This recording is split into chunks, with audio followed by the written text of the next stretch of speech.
Hello, everyone. My name is Kamala Carmen. I am the parent organizing liaison for the consortium schools and the mother of two consortium school graduates. This is session one of a four-part Zoom series we're calling Where Thinking Thrives. That is also the title of our latest report, which you can read or download from our website, performanceassessment.org.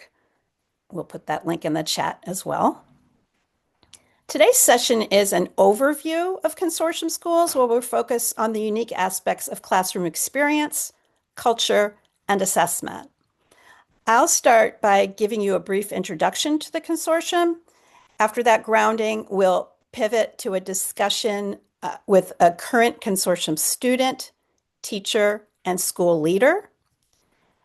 As questions come up for you, please type them in the chat, which my colleague AJ Rathman Noonan will be monitoring. To close out the evening, we will choose as many of your questions as we can and have the panelists share their answers on them. The consortium is actually shorthand for the New York Performance Standards Consortium. We are a network of public schools connected by shared core values and some common practices. Chief among these practices is a commitment to inquiry-based education, as opposed to the type of education most of us here probably experience, and which is still the norm in many schools today. Students in inquiry-based classrooms are not expected to passively absorb information from their teacher or a textbook. Instead, they actively explore, research, and investigate their way into solving problems or questions. They communicate the results of their inquiry through discussion and writing and engage in reflection and revision throughout. This kind of learning tends to go deep rather than broad, and so it's ill-suited to assessment methods like standardized tests that are merely checking to see if the range of material was covered.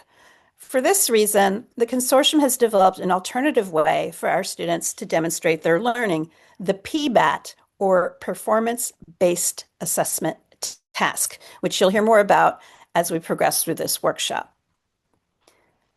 For over 25 years, the New York State Education Department has supported our schools' use of PBATs by granting our students a waiver from most of the Regents exams.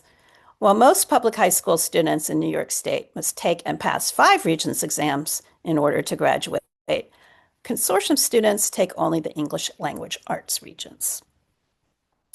When schools aren't driven by standardized tests, they're freed up to place the development of students' minds and ideas at the center of what they do. This is the engine that drives the consortium.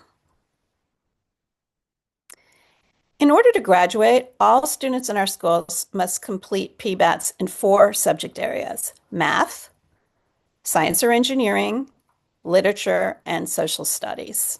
Some schools may add other subjects like foreign language. Each PBAT has a written component, typically an analytical or paper or lab report. Students also do an oral defense where they answer questions on demand about their work. Both the written and oral PBAT are assessed by outside evaluators. That is, the student's own teacher in that discipline is not the only one evaluating their work. Throughout, students develop and express their own ideas. I noted earlier that the consortium is a network of schools. What's the purpose for that, and why does that matter? Being joined in a network provides support for the people working in our schools and keeps them accountable to our shared values and goals. Each of our schools is distinct.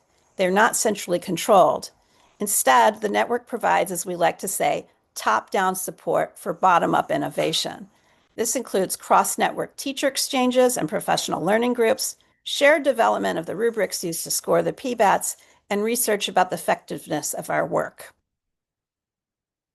Here's a look at some consortium stats. The consortium is 38 schools, 36 of which are in New York City and 4 of the 5 boroughs. The other 2 are in Rochester and Ithaca. The group of schools is very diverse. 7 of our schools are transfer schools that serve students that typically have not had success in their previous schools. 5 are international schools, which serve newly arrived immigrant students, and 6 are 6 through 12 schools, meaning they have middle school grades in addition to the high school grades that all other consortium schools have. The majority of our schools are unscreened for admissions. The graphs, the graphs on the right compare consortium schools in green to other New York City schools in orange. You'll see that compared to the general New York City school population, consortium schools have a higher percentage of English language learners, a higher percentage of students in temporary housing, and a higher percentage of students with IEPs.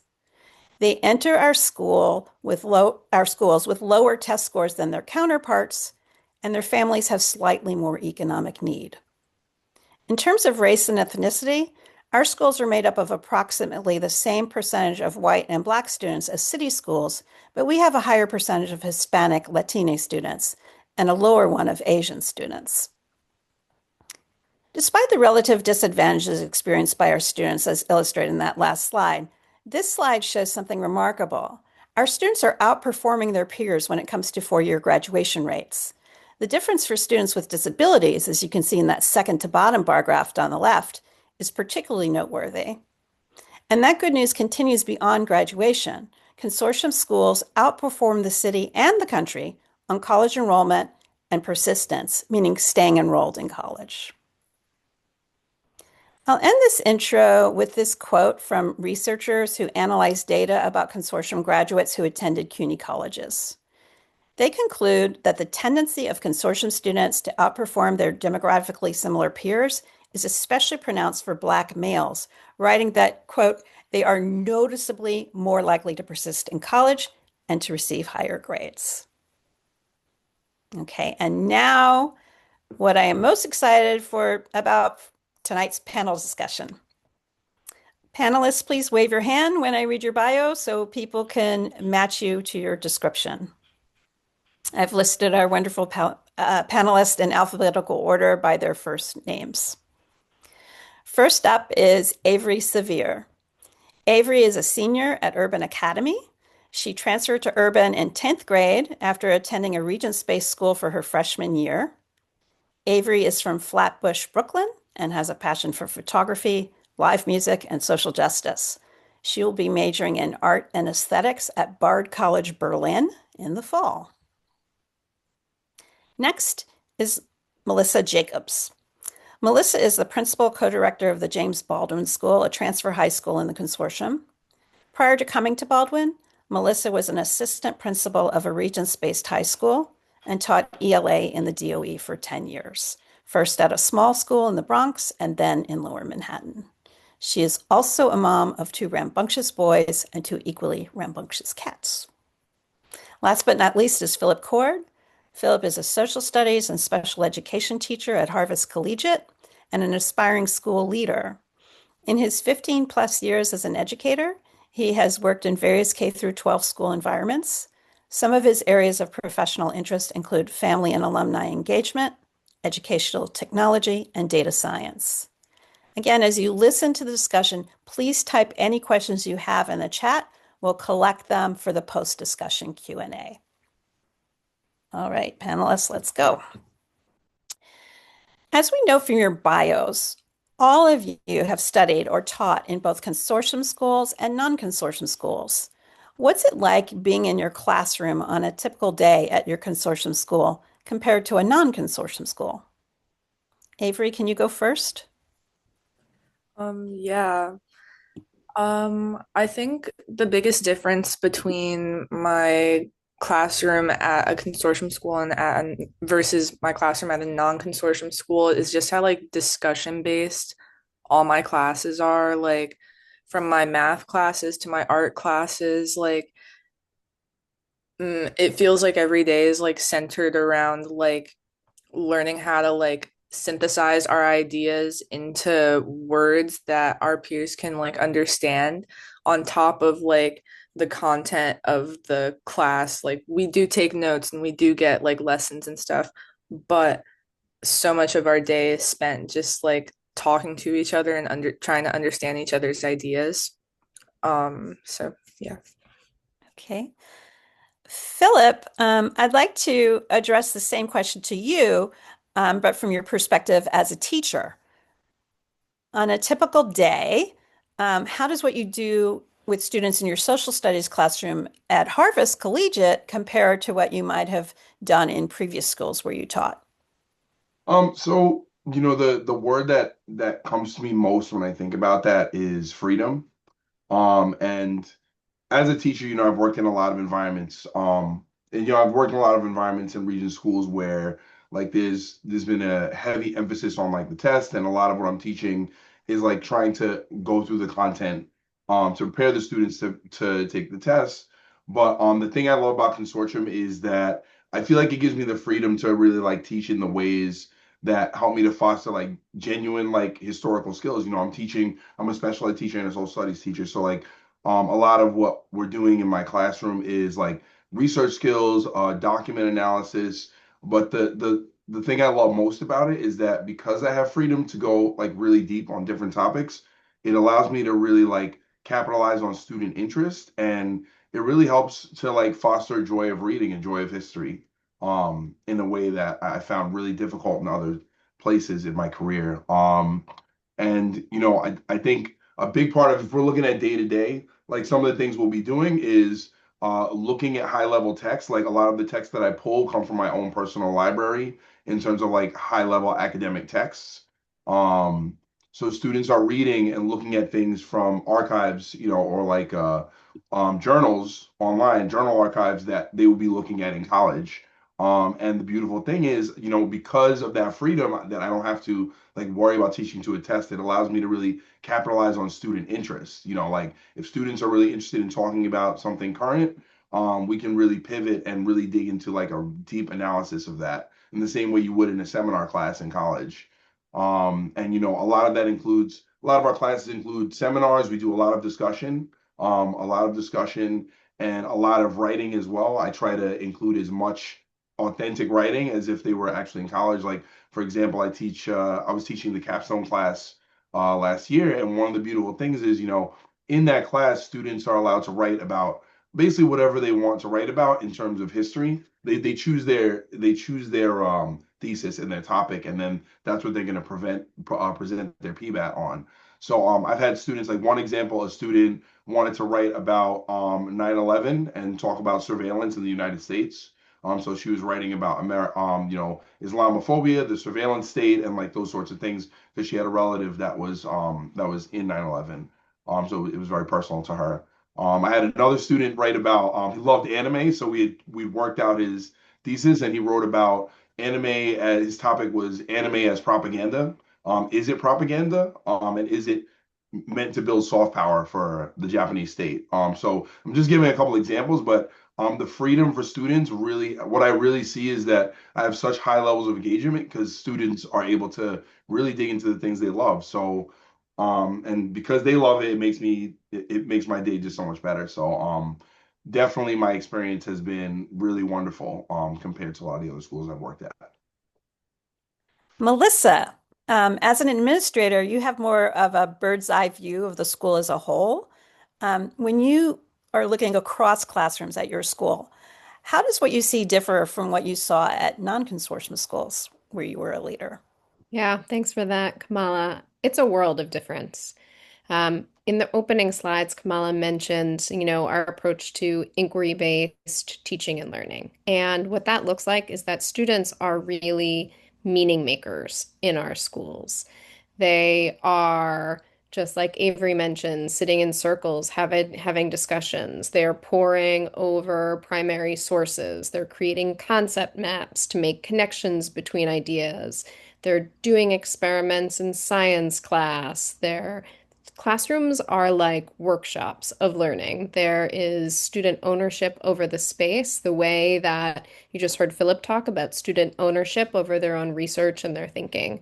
And what's really special about consortium schools is that as an administrator, if I visit 7 out of 10 classrooms in a given period and I visit a majority of classes, the model is consistent across rooms where students are genuinely doing the thinking, doing the work, and they have their minds on and hands on learning. There is almost never a teacher at the front of the classroom with students listening passively or merely taking notes.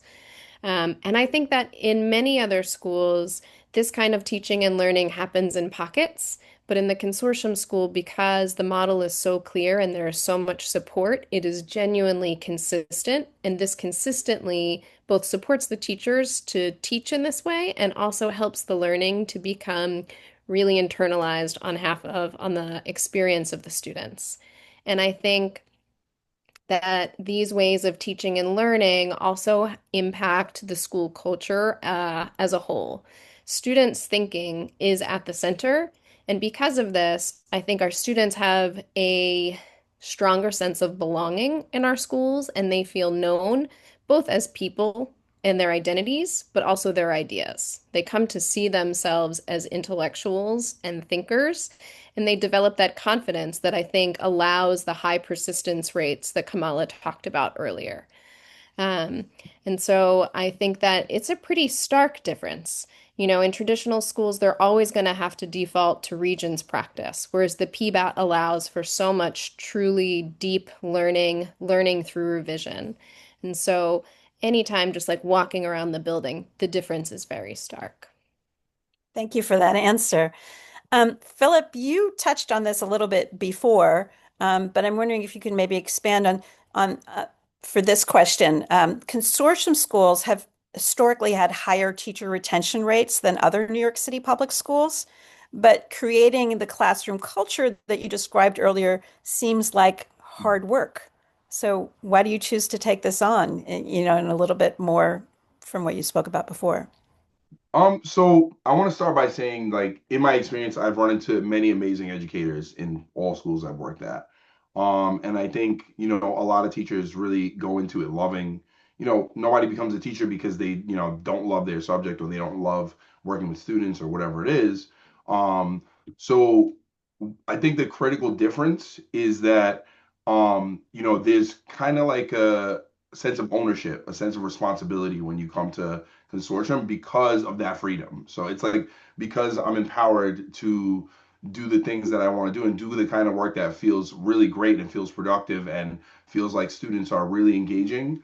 It makes all of that work worth it because I mean, most of us that are teaching, this is something that people take either as a calling or as something that is a deep-seated like belief in what they're doing. And what I have seen, even with myself, is sometimes you're in an environment and you have this enthusiasm, you have this like depth of knowledge, you have these skills that you want to dig into, even in terms of improving your teaching craft. And sometimes you're in environments where the focus is all on like data and numbers. And when that happens, sometimes that bird's eye view of focusing on getting the numbers up on the admin side, that leads to teachers basically, all right, you have to teach to the test. I mean, I've been in school environments where I had an instructional coach, and the only coaching I got was basically creating graphic organizers for the regions. So I think I don't even think about the work in that way because I feel like the work I'm doing is really, really great work that I can stand behind, and it's something I'm extremely passionate about. Like, I'm passionate. I'm a history and philosophy major, and those are I love reading history. I love politics. I love all those things, and it's just like a lot of other teachers. It's beautiful to be able to share your love of academics with students and to see them, give that back. So in a lot of ways, it doesn't feel like extra work because I feel like what I'm doing is aligned, like the beliefs and the philosophy of consortium aligns with my personal beliefs, and I feel like I'm doing what I'm meant to do. Cool. Avery, next question is for you. Your school is very diverse socioeconomically, racially, in terms of students' prior education. Students are even in mixed grade classes. This is starkly different from approaches to education that group students together with other students like them, whether that's by age or perceived academic achievement. What's it like being in a classroom that has such a mix of kids? Firstly, I just want to say like Philip is like very emblematic of the teachers that like I've had at consortium schools. Like I think consortium schools do attract teachers that are extremely passionate and really do just like love sharing the knowledge with their students. And that's part of like what makes the culture of these schools so rich. Um, and to the question about like the diversity of my school, I go to Urban Academy. Um, I think that the mixed grade classes is one of the things that attracted me to Urban in the first place because I'd like never really had the opportunity to like mingle with like the older students in my old high school. And I think that like it might be like nerve-wracking at first to be in a class with people that you might think are more advanced with you, or maybe even like you might think that they're behind you. But I think um being in a classroom all together helps you like step into roles that you might not have the opportunity to if your classes weren't mixed grade. Like as a younger student, I learned a lot from like the older students in my class, whether it be like academically or socially. And now as a senior, I get the chance to be like a leader in the classroom. You know, I've now had like 3 years of darkroom experience at Urban. So now when like new students come in, I get to like show them around and I get to like, play teacher for a second. And it's fun because it feels like all the things that I've been learning for the past 3 years at this school, like I feel like I get to pass it on and I get to share it. And I also think being at a school that's so like racially diverse, so economically diverse, compared to like my old school, which felt kind of monolithic, I think it introduces you to so many different cultures and it introduces you to like sides of the city that you may not have seen before. I think that being at Urban has definitely helped me like break out of some like stereotypes that I had in my head about certain kinds of people in certain parts of the city. And I think just like being at a consortium school has opened my mind socially and academically and culturally and all of that. So I'm very grateful. Thank you. All right. The hallmark of our network of schools, as we mentioned, is the PBAT, or a performance-based assessment task. To complete their PBAT, students engage in extensive research, writing, rewriting, and oral presentation to demonstrate their knowledge of the topic being assessed. Can each of you share a little bit about a PBAT that you either undertook yourself, supported as a teacher, or for which you served as an evaluator? What was the value of this experience from your perspective? And I will take volunteers, whichever of the three of you would like to go first.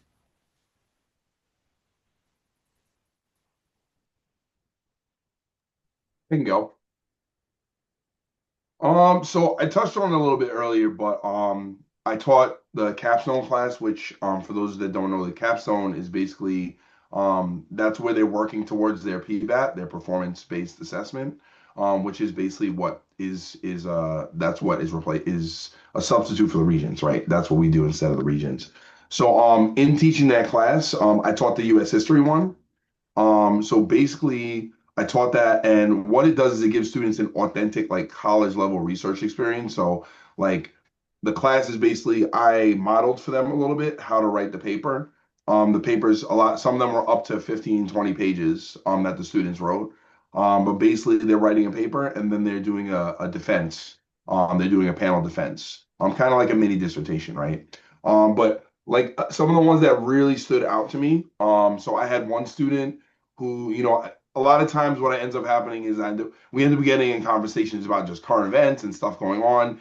And one student is late to class a lot, but his frustration was with the trains, right? Because a lot of times it had to do with the train or delays, and he wanted to write his paper he wanted to write a paper around that. So basically, we were talking and we worked out talking about Zoran Mamdani's free bus program.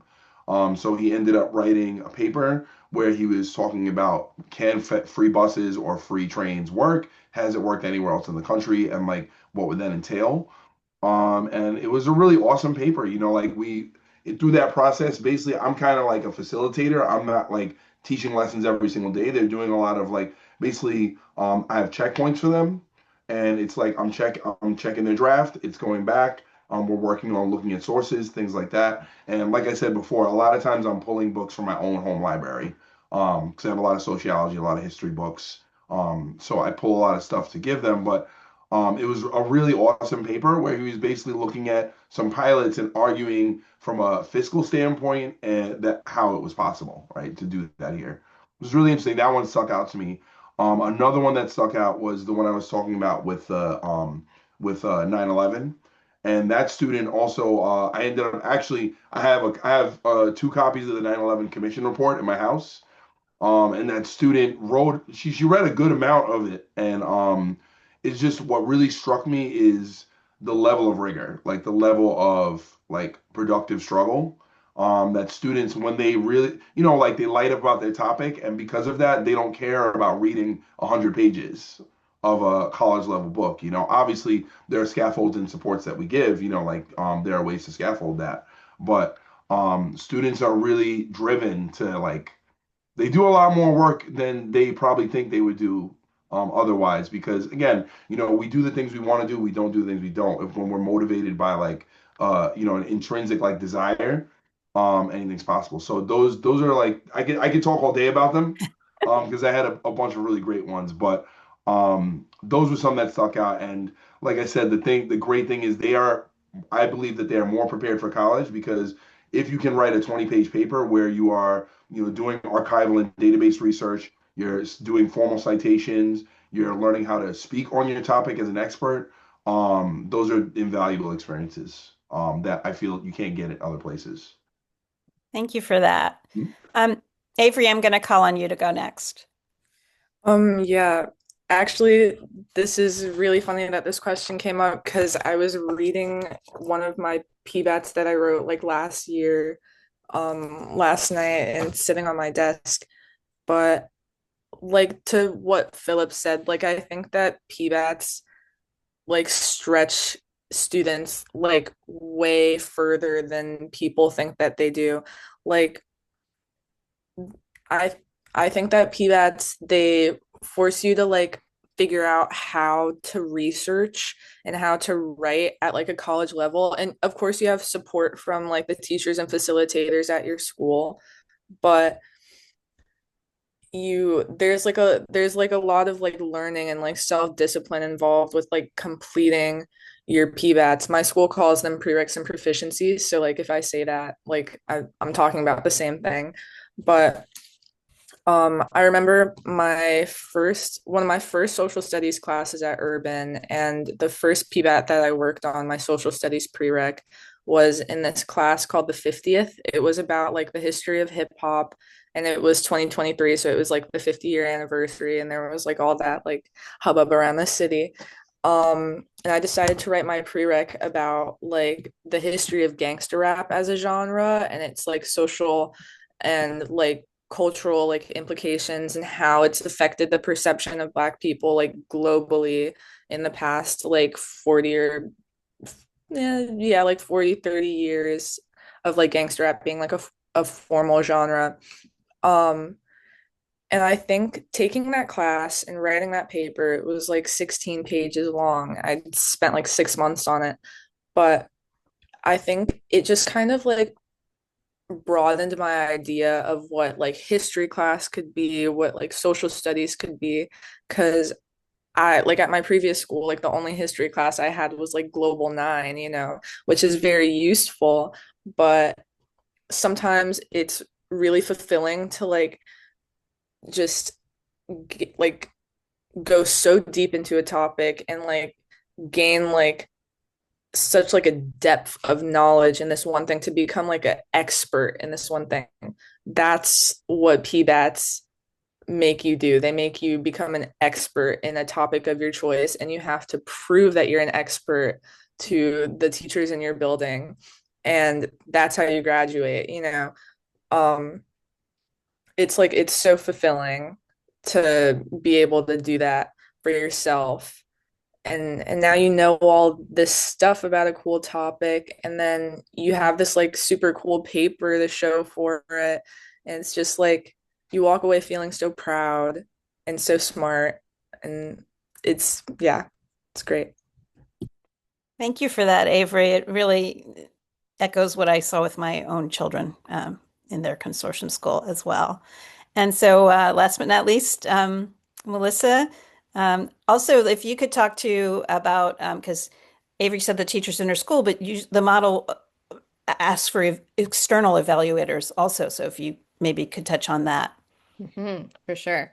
So yeah, external evaluators can be anyone who is not familiar, who wasn't part of the process of the students developing the work. So I've been an outside evaluator for some students' panels, but in our school, we genuinely like to bring in people outside of the community, people who potentially work in the field themselves or professors, community members, so that students practice. They have an authentic audience. They have to communicate clearly enough to express their ideas to someone who has not been along the journey with them for the 6 months that Avery described studying hip hop to write this paper. And that's really provides the challenge that I think also provides the payoff of what Avery talked about, that sense of pride that not only are you impressing your teacher, but you're impressing this outside evaluator. And it makes it that much more meaningful for the young person and that much more prepared for college. This is an experience, that students are going to have in the post-secondary world where they're going to have to present their ideas to folks. Um, so the one PBAT that really touched my heart was with a young woman in a science class. And when I met her, she was coming to us. We were her third high school, the high school where I work, the James Baldwin School's a transfer school. So she had been unsuccessful at two different schools. And she said to me when she came in, she just thought she just couldn't do school. She was just trying to finish and graduate. She didn't think she was a school kind of kid. And if this didn't work out for her, she was just going to get the GED. And 2 semesters later, I sat on her science PBAT, and she was in a class that was called water quality. And she was able to talk about the chemistry behind water pollution, also water as a resource, water as a source of conflict in the world, as something what happens when water becomes scarce. And then after all of that foundational learning and knowledge, they had to engineer and design their own water filter using a selection of materials. And so they had to select and make a prototype. And through her PBAT, she was able to explain why her first prototype failed, what she learned from that experience, how she went back to tweak her design. And she had to go through about 3 models to get to a successful result, which she then was able to present and explain the science behind of why she was able to get to a successful water filter through her design. And similarly to what Avery said, at the end, you had this student who was able to present. We had to cut her off, she could have spoken even longer than we had time for on the panel about her knowledge, her learning, her process.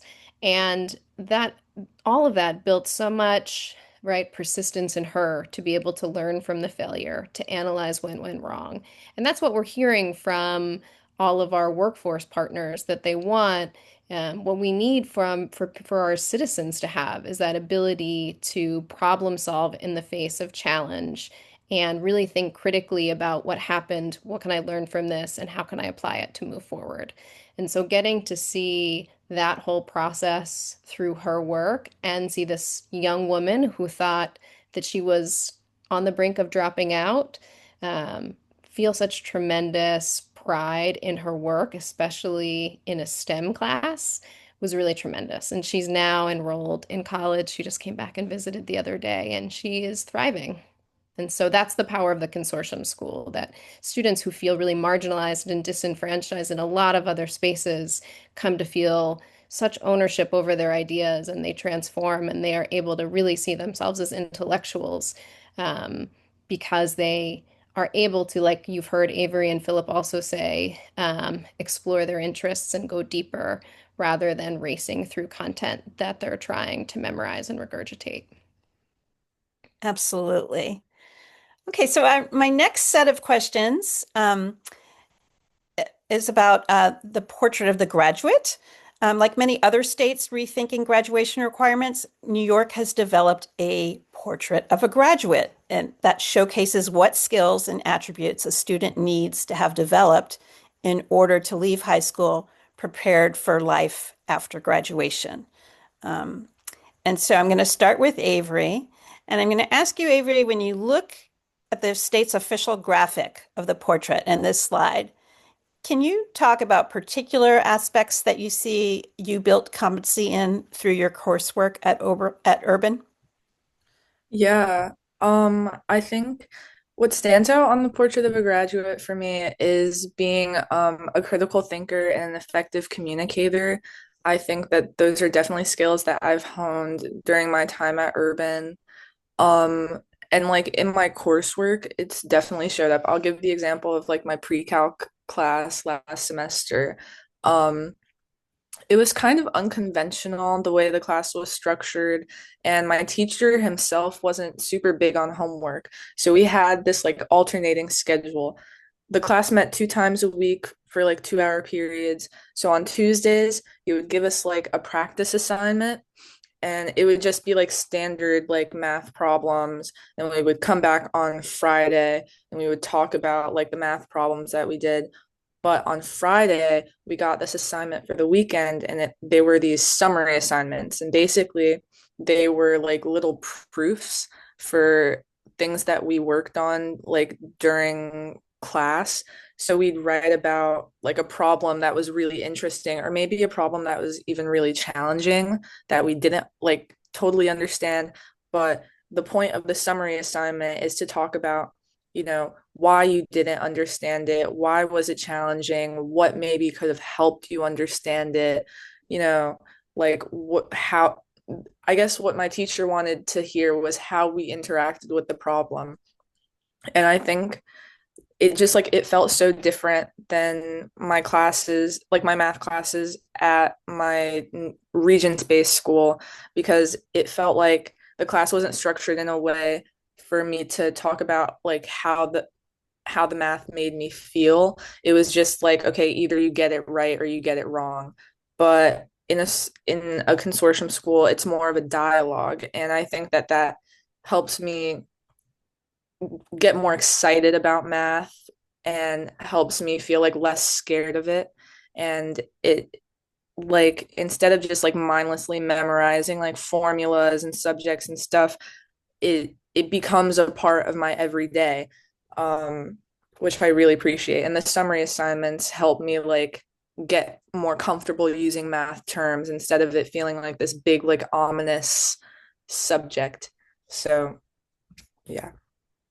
Okay. And, as I mentioned, my children graduated from a different consortium school, but I can confirm that I too witnessed what you were just talking about, which is the approach sharpened my kids' critical thinking and made them strong communicators and collaborators. And I think sometimes people look at the consortium model and think, okay, it might work for humanities, but it's too squishy for STEM students. Kids who want to pursue science or engineering need a more competitive, test-based approach. And I think that's unfounded. One of my children thrived at a college largely geared towards computer science and engineering majors. I told her how I kept reading on the parents' Facebook page about how hard their children found lab. And she insisted lab wasn't hard. It was just that many of her peers got freaked out about having to write up lab reports. But after years of writing, and more writing at her 6 through 12, science writing didn't faze her at all. My other child is majoring in landscape architecture. She's by nature sort of shy, quiet kid, but she regularly has to orally defend her design proposals. And she credits years of presentations, including for her PBATs, for making her more confident and more persuasive. So yeah, I just wanted to add that. Philip, New York State will likely eliminate the requirement that students pass Regents exams in order to get a diploma, but they aren't eliminating the Regents exams themselves. In your opinion, what would a school have to give up if it tried to prepare students for both the PBAT and the Regents at the same time? So from my experience working in both, I think that that would be extremely hard, and I think that doing that would end up sacrificing the integrity of both things. Because to return, I kind of talked a lot about like depth versus like breadth, and like from my experience, um, what we do in consortium, a lot of that is going really, really deep on topics, and that kind of runs opposite to my experience in a lot of schools of what I was expected to do. Like, like I taught all different histories. I've taught government, economics, global history, U.S. history. I've taught everything, every grade, in high school. And if you look at the 10th grade curriculum for global history, there's a section on the French Revolution, and you're expected to teach the French Revolution in like 6 lessons. So it's like, it's like we're gonna do 6 days on the French Revolution. We're gonna do like 2 days on China. We're gonna do like 3 days on all of Africa, and like it's like you have to go through so much content, and the questions. There's 50 multiple choice questions. The questions are pulling off of any of those. So a lot of admin that I've worked with, a lot of schools, they want you to really like drill the content to make sure kids are passing, and that requires like basically rushing through these topics and like kind of only hitting the most important things, like who is the president, who are the major figures, like all of those things. And that kind of runs opposite to the philosophy at consortium, where we're not worried about, and if we even look towards the future, with AI and all the changes we have, content knowledge is really not what is the most important thing. Like being able to rattle off dates. And I mean, even being a historian, historians do not rattle off dates. What they do know how to do is they know how to corroborate evidence. They know how to like analyze things. They're able to look at multiple historical events happening at the same time around the world and piece those into a narrative or a story that's going to tell something about history. So, to do all of those things is incredibly difficult in the region schools. So I think if schools are looking to, they're looking for a way forward or looking how to improve their instruction with these changes. I think that it's really important that they think about going deep rather than broad. And consortium is an established model. Some of what we do, I have a lot of opportunities as for PD in the consortium to like meet with other teachers, do intervisitations, talk about the PBAT rubrics and that we share. So all those things really help us to focus on going deep, and focus on like engaging students in real actual study. A lot of like what Kamala talked about with her children doing authentic research, tasks in science and math. You want students to get authentic experiences, like what it actually is like to work in that field, as much as possible. So, in to return to that question on whether they can be done simultaneously, I think not so. I think that would be incredibly difficult because the philosophy of consortium is kind of a lot different than the philosophy and the rationale behind the regions on a lot of levels. Thank you so much, Philip. Um, Melissa, we'll wind up this section with you. Um, with state graduation requirements changing, schools may be wondering what to do next. How does being part of a consortium of schools working together help your school do this work well? Yeah, I think that one thing the consortium does very well is that it creates the experience for its educators, and that's including principals, assistant principals, teachers, that we want to create for our students. The consortium as an organization engages its leaders, like myself, and its teachers in professional learning, where we are required to think deeply about our practice, to be innovators, critical thinkers, effective communicators of our visions, and above all, reflective educators. Um, some of the terms that you mentioned earlier, Kamala, teachers come together and they share their PBAT tasks and their papers, and they push each other's thinking to write better tasks and share resources and strengthen creativity. Um, they also give us structures to visit each other's classrooms, even across schools, which is almost unheard of in New York City. There's high levels of principal support and rapport so that I'm not operating alone.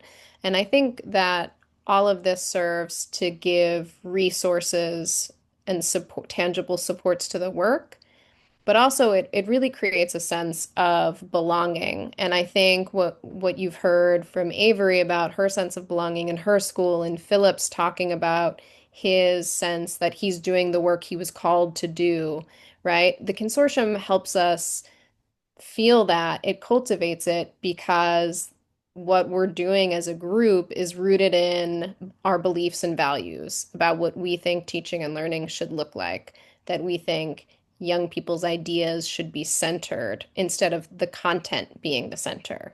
And it allows us to think about and have a community of accountability for how do we stay true to doing this work with fidelity. Um, as a teacher and as a school leader, it is easier to default to teaching and learning where students are passive and the teacher is giving the content to the students and assessing through really traditional methods. It's easier to give multiple choice questions to assess learning. And so you need really robust support to continually trying to unlearn the ways we've all been schooled and try to strive to teach in an inquiry-based manner and really like live out those ideals in practice. So I think that the consortium has so many tools and ways in which they do that that I think help leaders internalize what we want for our students.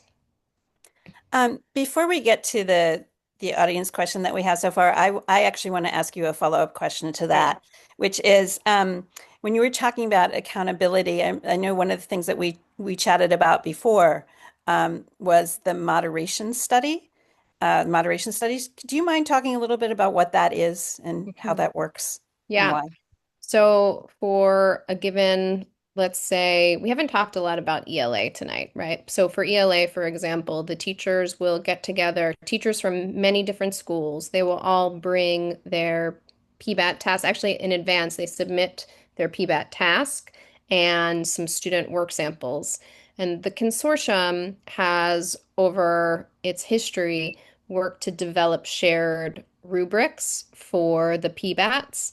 And they are constantly going through the revision process. And this is another way I think the consortium does this really well is they listen to the feedback from educators and school leaders, and they're constantly tweaking these structures to better capture student learning.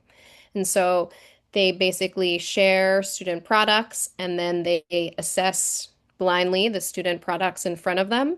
And then they get together and they discuss how they assess the pieces of student work using the rubric. And the purpose of this is to help teachers truly understand deeply, right, how the rubric can translate into student work, to ensure fidelity and consistency across schools and using the rubric to help teachers understand how to design really rigorous, meaningful, interesting tasks that allow students to produce their best work. And so all of that is about helping teachers teach with fidelity to the ideas and to help students produce their best work. So thanks so much for your thoughtful responses, Melissa, Philip, Avery. And now we have one question from the chat, and it's for Melissa. So this is the Melissa portion. You mentioned earlier that the model is clear. Could you please elaborate on the model, what that means, and what consistency means in this context? I'm assuming it's more in the how or the principles than in the what or content, as that might differ based on student choices. Am I thinking about that the right way? Thank you. Jordan, I definitely think you're thinking about it the right way. It's funny. I think that, right, the what is not necessarily consistent, even in one given content area, but the how is very consistent. And I would describe the how as centering students as the meaning makers. It's truly student-centered learning. Students are making the meaning of whatever the content is, be it math, science, social studies, art, language. They are not receiving information. They are doing something, they are processing the information. It also means that we believe that we want to go deeper rather than stay on the surface and get through a lot of content. Questioning and investigating, exploring, those are central to the way students learn. The learning process is valued, and we believe students learn through iteration, through revision, through the scientific method cycle. And to that end, there are a lot of shared practices that you see across classrooms. Avery mentioned discussions. There's something called round tables, which is a structure for students to share their work at various points with each other. There's the experiments in science. In our math curriculum, students are solving non-routine problems together. And so the methods look very similarly across classrooms, and the how is the students doing the exploring of the content with teacher as facilitator. I hope that helps clarify, and Philip or Avery, feel free to jump in and add any ideas. Sure, I'll jump in. So I guess I wanted to also, from my perspective, from the teacher perspective, the moderation studies were mentioned, and that's something that I've participated in a few times. And it is a really good way for us to actually ensure that we have consistency from school to school. So basically, how it works is I'm a social studies teacher, so I go to social studies moderation studies. And what we do is basically we're looking at a couple samples of student work. We look at a few performance assessments.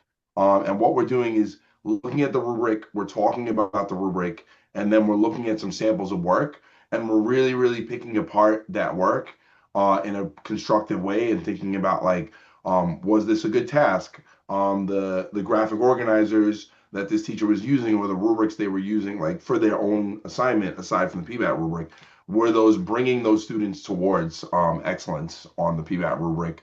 And we spend a lot of time. And also, the nice thing about it is the student work samples, the teachers that provide those, or the feedback that we do is given to that teacher as well. So there's a lot of sharing of constructive criticism and of feedback among each other. So that the really nice thing about it for me is that I get a chance to see what everybody else is doing in their classrooms, as well as really refreshing ourselves. I usually go every single year, like multiple times a year.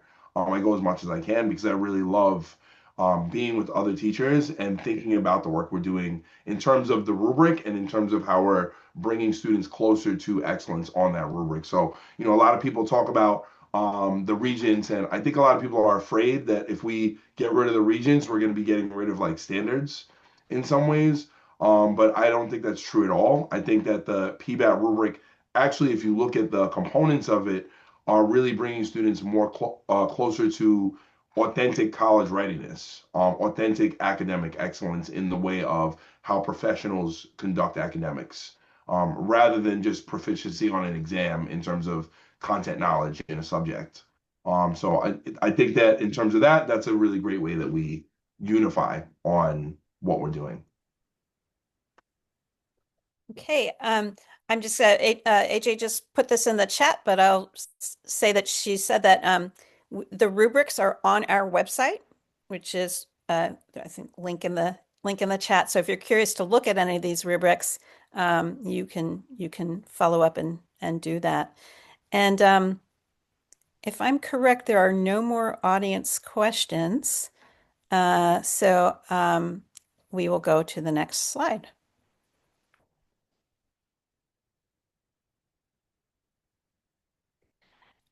So I want to thank everyone for joining us here tonight. As a reminder, tonight's session was the first of a series. 3 remaining sessions will look more closely at the PBAT, grapple with growing standardization in education, and provide researcher and alumni perspectives on postgraduation requirements for consortium students. So, sorry, postgraduate outcomes for consortium students. The next session is Monday, March 23rd, we will share video documentation of one student's social studies PBAT, so you can get a sense of what the PBAT process actually looks like from the perspective of the student, her teacher, and PBAT advisor, and the external evaluators who assessed her. Those folks and classmates of the students will join us in the panel afterwards to answer your questions. The sign-up link is in the chat if you haven't already registered or want to tell others about this series. And you can find us online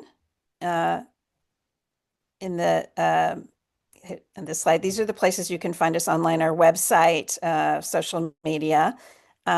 We also invite you to join our mailing list. That link will also be in the chat. And I just want to thank everyone for coming. We are able to release you early. So good night and thank you for coming.